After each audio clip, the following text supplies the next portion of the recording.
And I'm going to say hello to Bernard over in California. Good morning to you. Hopefully you're holding a nice cup of coffee because it's 8 o'clock in the morning for you. So thank you so much for joining. How are you today, Bernard? I'm doing great. Thank you for having me. It's a beautiful day, beautiful morning in Northern California. Fantastic. Well, that's lovely because the weather's just broken here. So we've had weeks and weeks of sun, but today we've got a cloudy one. So I'm glad you're still enjoying. You've had some really good sunshine and some heat spells recently, I think. Yeah, we're in a heat wave. Yesterday was almost 98 degrees. Today should be the same thing. And after that, you know, the heat kind of come down. We're going to get the usual fog, summer fog in San Francisco. And, you know, there is this cycle. So heat, and lovely. After that, we come down in temperatures. Well, we'll live vicariously through you today. So Bernard, you're slightly out of the usual form for us in the fact that you're not one of our principals, you're actually one of our colleagues with Louis Latour Inc. in the States. So sort of the equivalent of Louis Latour agencies in the UK, but also a bit different. So first of all, you are a Frenchman yourself. Can you tell? Can tell from, from the slight twang in your accent. How have you ended up in the States? Well, it was in, in 1988. I started my career in the wine business in 85, working for La Bourgeois. And in 88, I joined the Boisset Group, which sent me to California to manage their operation. And in 91, I joined Maison Louis Latour. And, until 85, 86, Maison Latour was sold through a national importer, Wildman. And in 86, Maison Latour decided to go on their own and create their own subsidiary. And it was Louis Latour Inc. And from roughly 86 to 91, it was managed from Bonn, but they realized that they needed somebody in the state. And that's when I got hired by Michel Vigna and Louis Fabrice and Louis Paul. So I joined them in 91, and little by little, we built a little team, and with 10 people in the United States, we had 4 people around the country. And you know, the system in the States is way different than anywhere in the world, as we have what we call a three-tier system. So that means an importer sell to a wholesaler, and a wholesaler sell to retailer and restaurant. So there is that extra layers, which I don't think you have in England. So you don't get to have the direct contact in the same way as Louis Latour Agencies does here in the UK. You always have to have the wholesaler as the middle person between you and the end customer, and that's the big difference for you. That's correct. In the States. Yeah, that's correct. And as we are not a manufacturer brackets, we cannot sell direct like other California winery or the other US winery. We can sell direct to consumer. In our case, we're limited to 14 states, and the biggest state is California, but the others are very small. So we are, in the three-tier system, and we work with the three-tier system. Which obviously has its sort of annoyances and also its benefits, I guess. Just quickly, so you were the founding member of Louis Latour Inc. And I believe when we talked before, you're sitting in the very room that the company started in. Is that correct? That's correct. So as you know, we've been in confinement since March 16. We still are, as a matter of fact, all in Northern California. We're in the phase 2, which, it's mostly for store to open, but just to pick up. You still cannot go to the stores. And now the restaurant can open only if they have outside seating. That's for California. But the system in confinement in the United States don't depend only on the federal government, but it depends also on the state and now on the counties. The federal give the guidance, the states, which I really realized after 30 years working in the United States, that governor are very much a lot of power. And the states decide of date of confinement and all the rules. And now then the confinement is easiest, it's in the hands of the counties. As the numbers going down, in different locations, they give the right to the counties to decide to open or not to open. So right now, in all the Bay Area, we're in phase 2, some of them phase 3. That means restaurant can open only if they have sitting outside, and store can open only for pickup. Okay. So you're slowly coming through the lockdown, which began around about the same time as ours, or slightly earlier than ours, around about the 16th of March, I think you said. Yes, we went. So, Northern California was the first area going on confinement, and after that, Southern California went, and after that, New York, and I'm sure you saw on the news where, you know, some state closed, some other didn't. So it was up to the state. Yeah. So it's been really quite a challenging year. We'll come back on to COVID-19 and the lockdown shortly, but let's start with the idea of, first of all, you're in this 3-tier system with yourself as the importer, and then your wholesalers that are dotted around the country, managed by your salespeople. So you've got this extra tier of margin in between you and the end customer. And then there's an outbreak of a tariff war between the US and France. So let's talk a little bit about that, and the impact of how, when that started, and sort of how you've had to, well, with current terminology, pivot to try and adapt and work with what's been going on. Well, you know, the current administration, I've been wanted to rule the world regarding commerce, and I've decided to put a tax on a lot of imported goods from Europe, mostly from the country which are in the Airbus consortium, which are England, France, Germany, and Spain.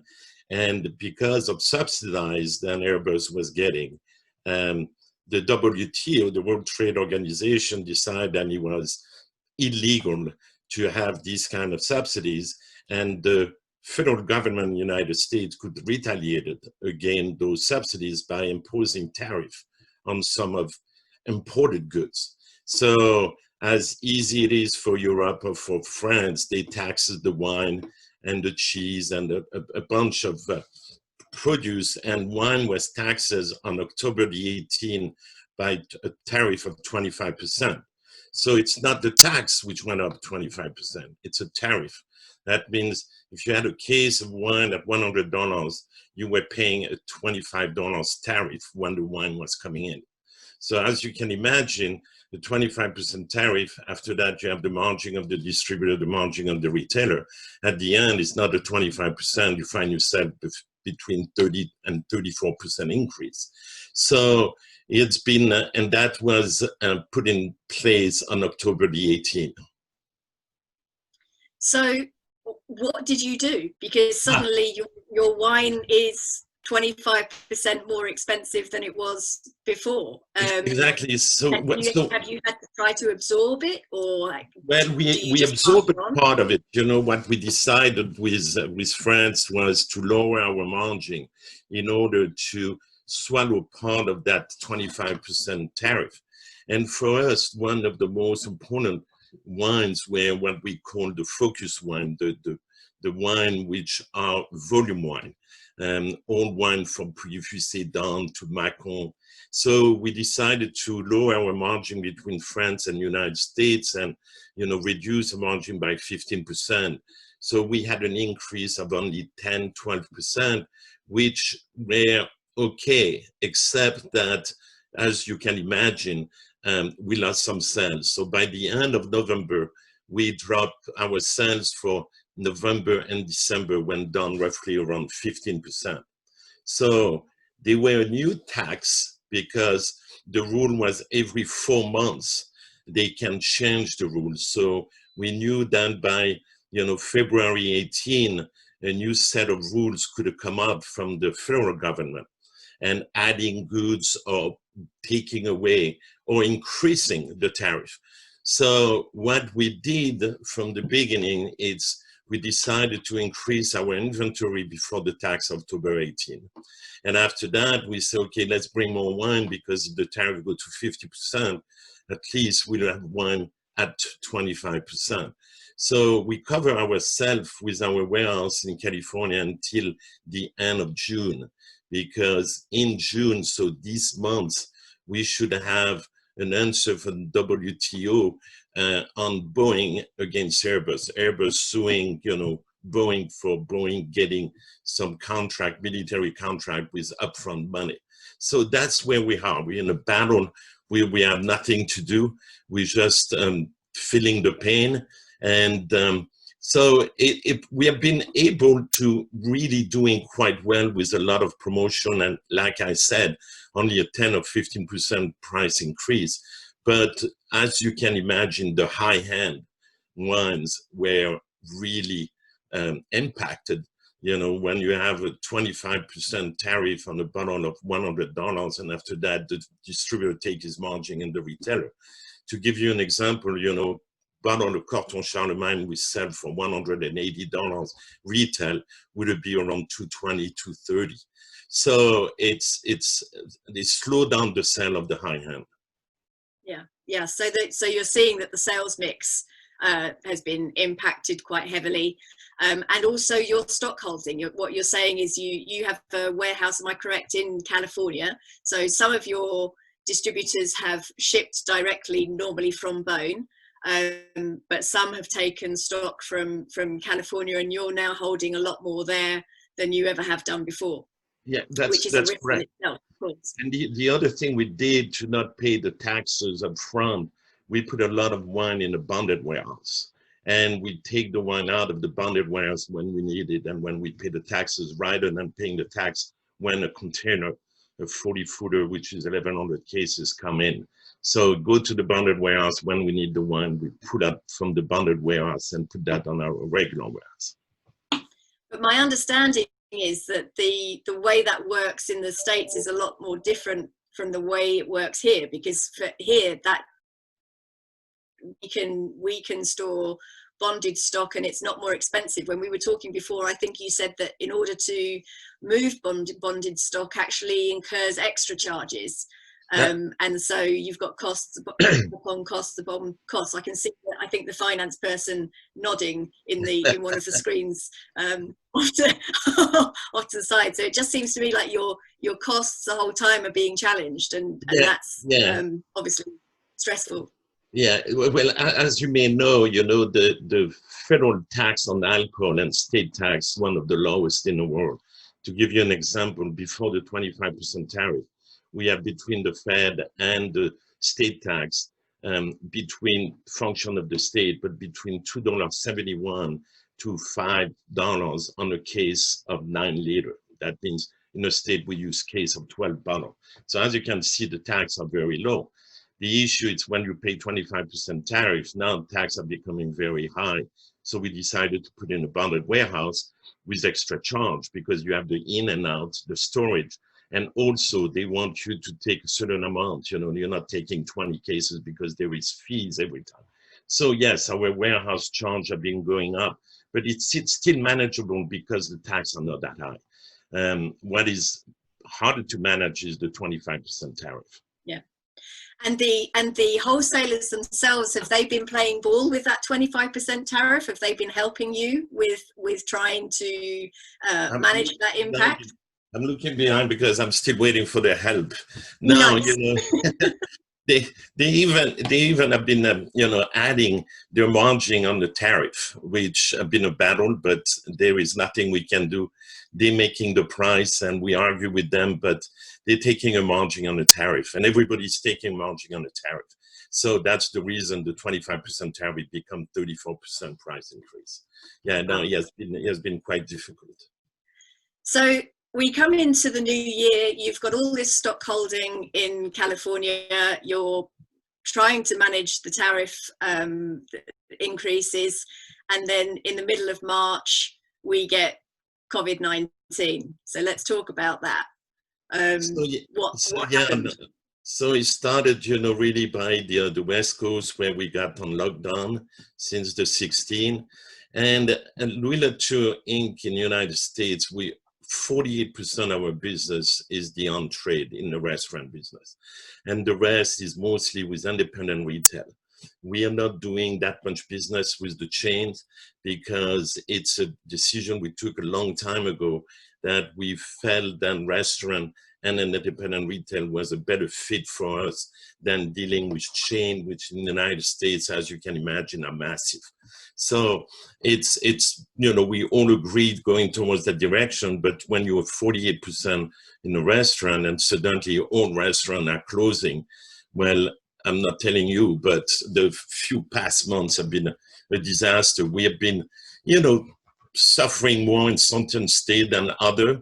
But to give you an example, our depletion in April, we still do not have a May, but our depletion in April were down 44%, which makes sense when you do 48% of your business in restaurant. Yeah. And the independent retail side, what have we seen from them in the States? Have you had the same trend as over here where people have moved to online and getting home deliveries that way, or what's happened? Well, the retailers are king, and they know that. So they're very difficult to deal with. They're looking for deals. They're looking for quantity discount. Sometimes they pocket the difference. But what has been very interesting is the online business. To give you an example, we do a lot of business with wine.com, and their business is up since the confinement around 350%. Our business with them is up around 400%. We started on a small base, but all the retailers which have been very active online have been doing extremely well. The one which have been not doing extremely well online have been doing okay because you cannot go to the store. You have to pick up, so you had to have a website. But the online business have been tremendous. So we've been trying to go that direction. We knew then it was no reason to concentrate on the chain business because we are not in it.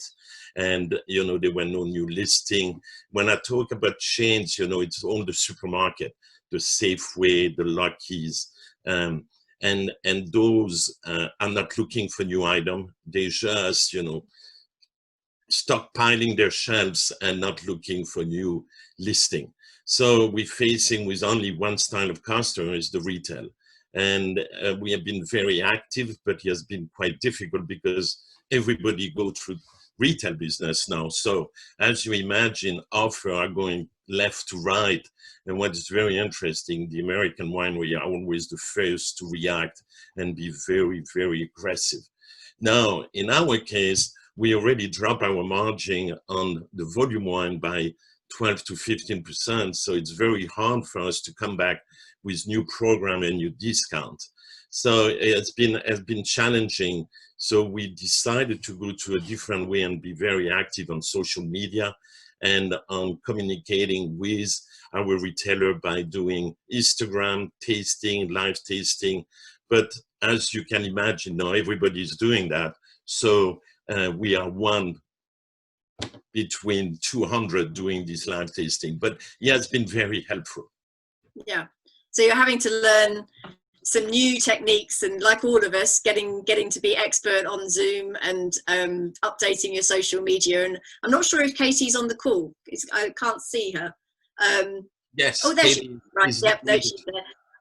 Katie, did you want to chip in at this point and give us a little overview of some of the things that you've been doing? I'm not sure. Can you unmute yourself? I just want to mention Katie is our marketing manager. As you can see, she's a very young lady, very in those social media. I never thought that at my age I will have to have an Instagram account. I had to look at what was Instagram. I don't have a Facebook, but I have an Instagram account. So I'm going to let Katie tell us what we've been doing, because we've been very, very active, and she's been a big help gearing us towards this new communication. Well, thank you. Yeah, it's been quite interesting teaching people who have never had Instagram before how to go live on Instagram virtually. from a distance. It's been, I mean, big learning curve for all of us, but everyone's been pretty patient with each other, which I'm thankful for. So we started off not quite sure where this was going and how long this was going to last. And we started off doing actually 2 a week on Wednesday and Friday. We tried to hit that sweet spot of 3 to 5 p.m. Pacific Standard Time, because that also gets the East Coast audience. And what we do is we're hosting and we pair up with different wine experts in different fields. So from journalists to just sommeliers within the social media realm that are in like som influencers, if you can call them that. And so we've done everything from Bernard did one with an editor at Som Journal. We had Louis Fabrice speak with Bruce Sanderson from Wine Spectator. And then there's been, we kind of have an underlying theme within each one. We only do 2 wines because time goes pretty quickly. And we all think, okay, 15 minutes, and 15 minutes turns into 30 minutes. Because it's hard to, you know, at the beginning, you spend at least 5 minutes trying to get the connection to happen on Instagram Live. So we keep it to 2 wines, and there's an underlying theme. For example, Linda, who's down below, is our central sales manager. She did a tasting with this woman named Amanda McCrossan, who her handles Som Vivant, and she's very relevant in this world of online influencing when it comes to wine. And they did a tasting that I think was probably one of the favorites, of talking about movies that you can't watch without a glass of wine. And they went through and they talked about 3 movies that make you want to have wine with it. And so one of them was like the recent one and released on Netflix that is called Uncorked, where they go through all the wines, and Louis Latour is actually mentioned in there, and so is Simon et Fèvre. So it's been very interesting and fun, and we'll see where this goes. It's been interesting to see how Instagram also is reacting to this upward trend. They've been changing their process as well, and it started off where if you went live, you couldn't download it if you were going live with another person. You could only download it if it was just you singularly going live. I don't know why they had that exception. And then it changed where now it's your only option after going live is now you create an IGTV. So that's been nice to have a permanent platform to have these tastings on hosted, because before we were recording them by screen recording them and then uploading them onto YouTube to have a reference point for people to go back to. Yeah. So everybody, Katie, is having to pivot. I'm gonna interrupt you really quickly. I think David Kermode has a question for Bernard on social media. Have you unmuted yourself, David? I think you have. Yeah. I have. Bernard, thank you. Just wondering, obviously you've targeted social media very enthusiastically, very aggressively. How do you know that it's actually working? Are you able to see the activity translate into sales? Well, what we have been doing, we have been communicating to our distributor the wine that we will be tasting. And so all our distributors know the wine that we will be tasting on that week. And we make sure that they have, kind of a sheet to distribute to their retailer. And so as we seen an increase in sale, I think each time we were doing low end, we could see, some increase, but I will be able to tell you a little bit more after 2 months, because we'll have 2 months of data with the depletion, and will not get the data of May until mid-June. But the other thing, the reason we were doing that is to show our distributor that we were very active, and that they could count on us on supporting and have the name out. The other thing we did with distributors, we did a lot of PowerPoint for the sales team. For instance, we did summer wine, we did light summer wine, we did 3 or 4 different PowerPoint where we put 5 or 6 wines and give it to them on the PowerPoint with their the code number of the distributor, the average retail. So like that, they can take that piece of paper or the wine they're interested and send to their retailer with their discount and their price structure. So we have been going 2 different ways: social media for the consumer and PowerPoint presentation towards our distributor with very target wine. And each presentation, each wine has its own sheet where there is, like I said, their code, the UPC code, and the distributor discount price. And I think this conjunction really help us maintain some kind of volume on the low end. And I can also say, sorry, go on, Katie. A numbers standpoint, we have increased our Instagram following by at least a little over 3,000 followers during these last 3 months now. So having that cross-platform or that interaction with new accounts, and because when we do a live hosted with another person, it pulls from their followers as well. So just an increase in overall interaction with our social media. That sounds like a good result to me, Katie. Well done. Thank you. Does that answer your question, David? Yeah, thank you. I mean, it sounds like it's early days to try and track anything, but yeah, and I think we, even when the confinement is going to be relaxed, I think we're going to continue that. I think we have to build our follower on Instagram. We have a platform where we can communicate to consumer. I think we have to take advantage and maybe not leave that too much in the hand of journalists. If we can control a little bit, what we want to offer and to propose, I think we need to develop this Instagram. I've been, as you can see by my gray hair, I never thought that I would do Instagram, but I'm really becoming a fan, and we have to do it more and more and use the social media, because I don't know how the retail is going to be in the future. I don't know how long it's going to take us to go back to the store being 6 feet away from each other. And on the other hand, we need that because it will help the people which are doing, the retailer which has doing business through their website. So they can tag on us. So I think it will not stop after the confinement. I think we're going to continue to do that and be very active. Yeah, it's interesting that some of these things that we've had to adopt, I think, are actually positive, and we'll end up carrying them on even when life does return to whatever kind of normal we have.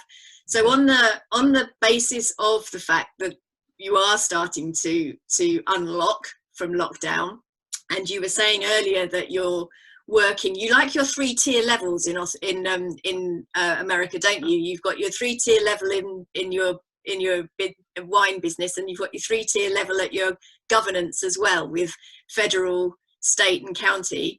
So you're in Marin County, am I right? That's correct. It's the county just north of the Golden Gate. And so San Francisco is just a stone's throw away. But at the moment, every county has a slightly different lockdown situation. Is that correct? Yeah, that's correct, which makes it complicated for pro distributor. Because, for instance, in Northern California, you have mostly around 8 counties around the Bay Area. Some of them are, ahead of us, some other not. And for salespeople, they have to remember which county they are to be able to follow the rules of the county.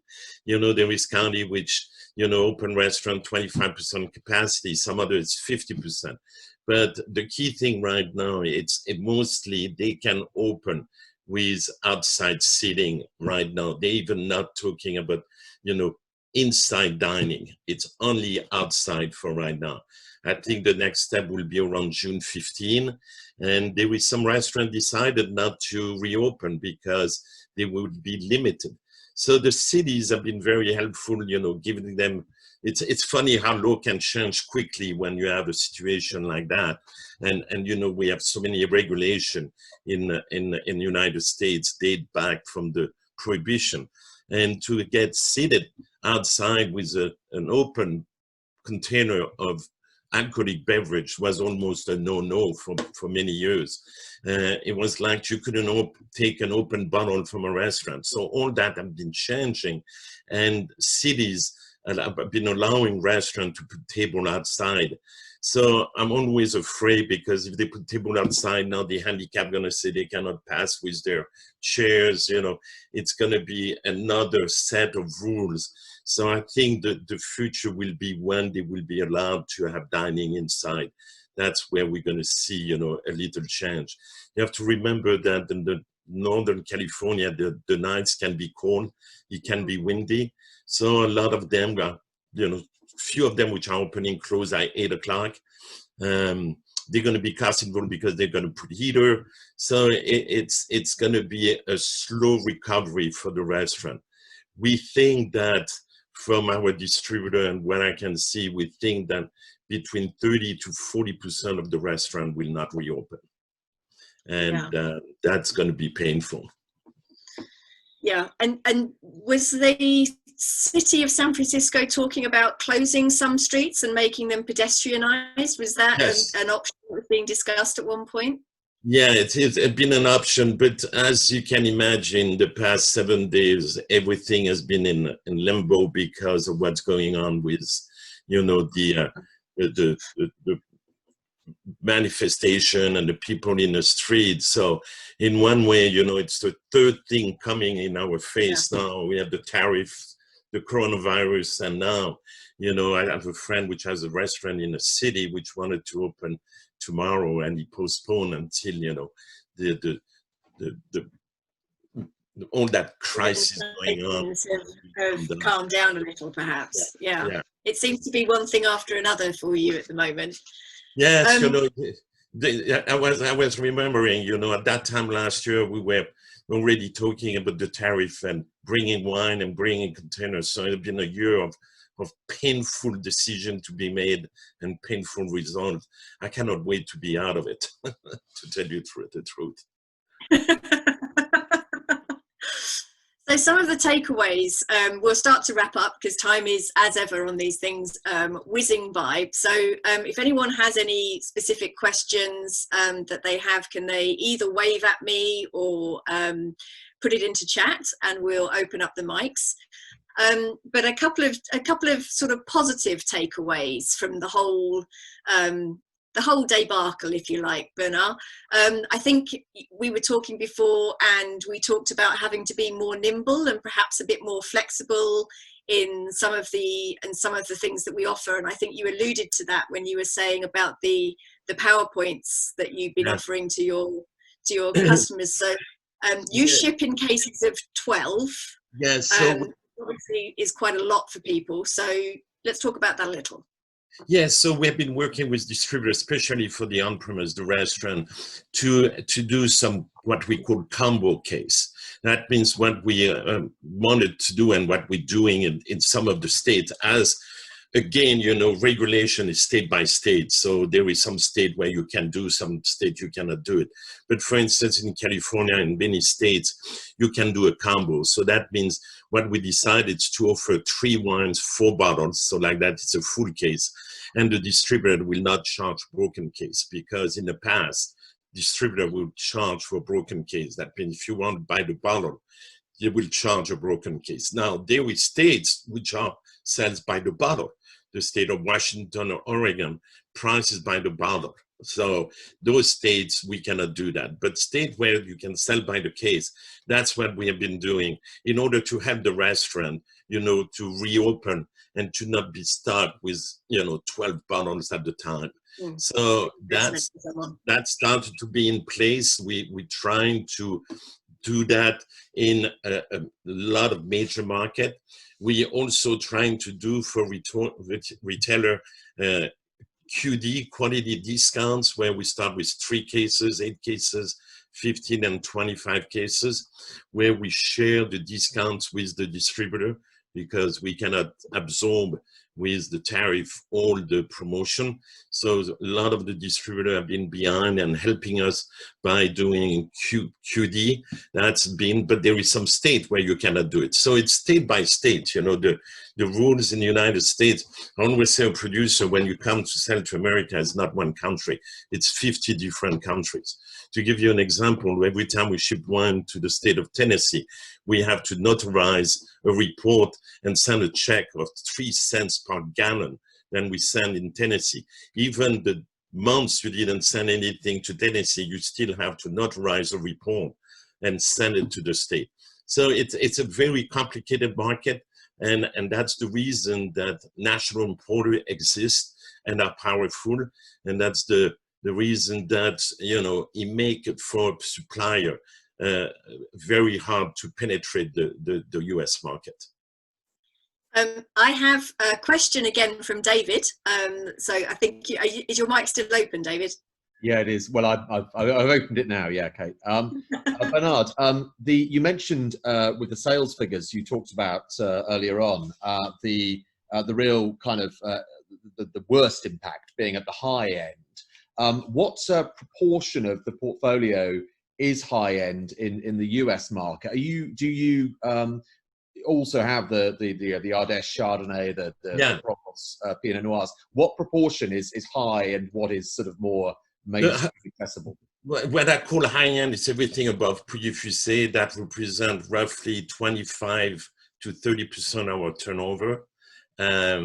So the rest is all volume wine, Ardèche, Grand Ardèche, Valmoisine.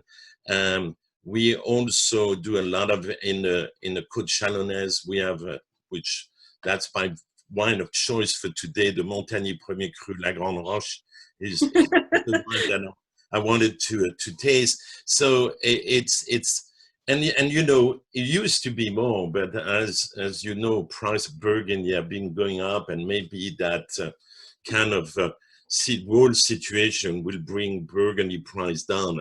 I cannot wait, because we reach prices where it's so high that our sales are suffering. You know, in the past 5 years, you know, the price have been doubling on all these village Premier Cru and Grand Cru. So we need a break to gain, you know, market share, because I think, and as you know, there is great wine produced around the world, and not everybody are waiting for French wine. So, and losing market share is so hard to gain after that. The effort you have to do is tremendous. And so I hope that the present situation will bring price down, where we can go back to a little bit more volume and be more present in the market. I'm going to ask, is that enough for you, David? Are you happy there? Thank you. Yeah, Thanks. that's great.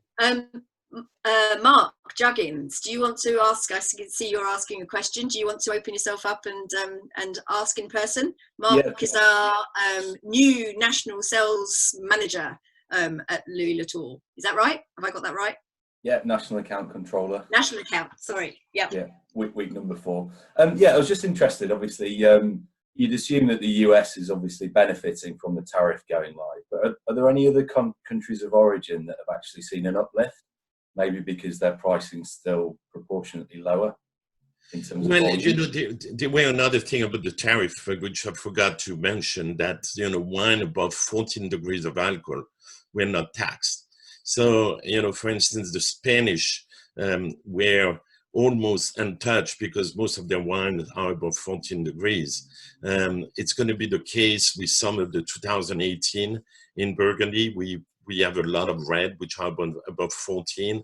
We got a Beaujolais Village above 14, which will allow us to not have the 25% taxes.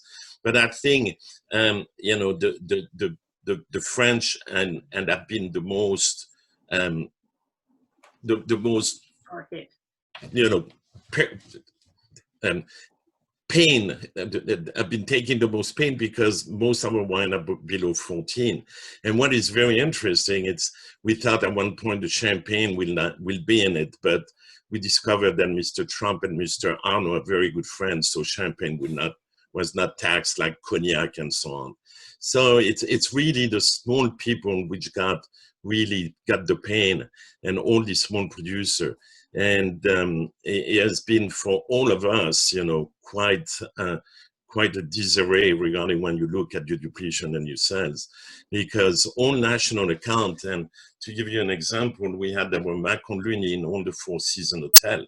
Well, not only they closed now, but October 18, we had that contract for almost another year, and we had to partly swallow the price increase because the contract was still running. So national account have been a painful subject for us, but we were mostly saved by the coronavirus, by the fact that most of them got closed. So now they reopen little by little, and I don't know in what capacity they're going to reopen. I think a lot of hotels will not have restaurant at the beginning. I've heard that a lot of hotels will not even have room service and mini bar. So that's going to hurt us again. So it's going to be day by day to see how they reopen and who's going to reopen. I've heard some chain not reopening, Hakkasan, which is a high-end Chinese, going to close some of their restaurants. We have a chain of 6 restaurants, Mon Ami Gabi, where I do around 6,000 cases. He's going to close 2 on the 5. So we're going to count, in the next months, what we're going to be left with. Yeah. There's a question from Maggie. Maggie, do you want to open your mic? Hi. I guess on a more positive note, when things do loosen up a little bit and your sales team are allowed to make sales calls, albeit with social distancing, what kind of creative solutions will you have for making these calls when you can't really be in a crowded space or behind a bar with each other? How will you handle sampling and building up a rapport with the potential new customer?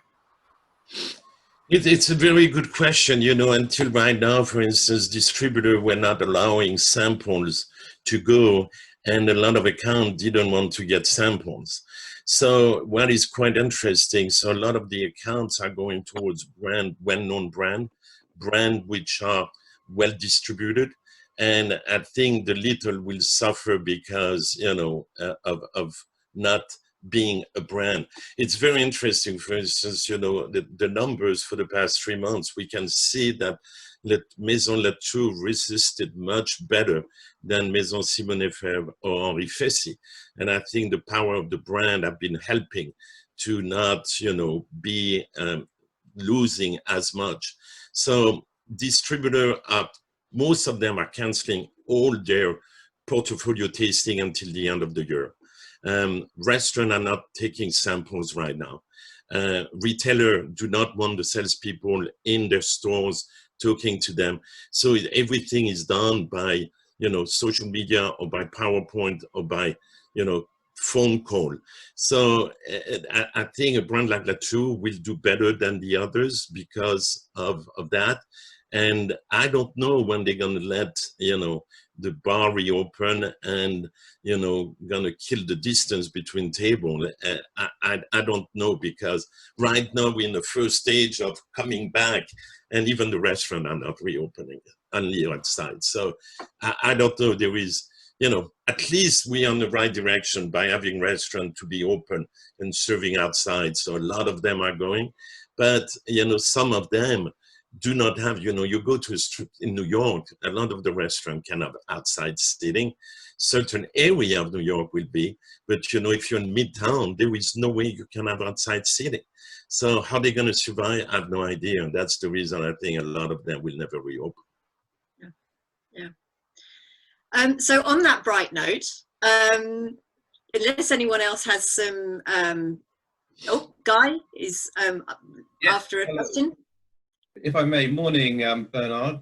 Thank you Morning. very much for Well, good afternoon. discussion. I work with Louis Latour in London. Just a quick question. Are you giving your wholesalers favourable credit terms? And do you have concern of bad debt moving forward? No, Good question.